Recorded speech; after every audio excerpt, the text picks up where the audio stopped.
दोस्तों, राधे राधे आप सभी को हमारे चैनल में। आज हम बेटी विवाह गीत गाने जा रही हूँ।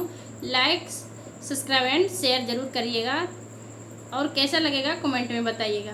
चारो चौपैया धरी निरख बेटी के पापा, चारो चौपैया धरी निरख बेटी के पापा, के करा के दी कन्या दान गे माई, के करा के दी कन्या दान गे माई।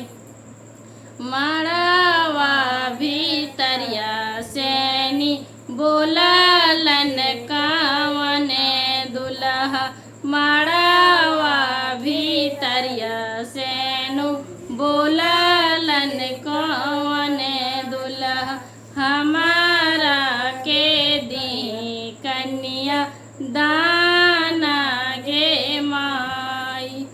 मड़वा भीतरिया सैनी बोलन दुल्हा, हमारा के दी कन्या दाना गे माई।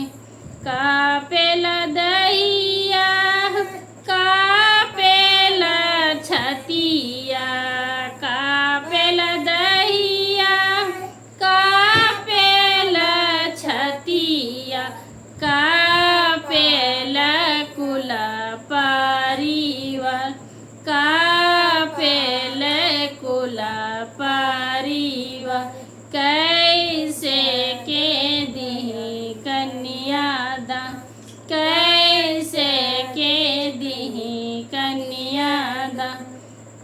धियावा पोसते बड़ा दिन लागल गे माँ, धियावा पोसते बड़ा दिन लागल गे माई।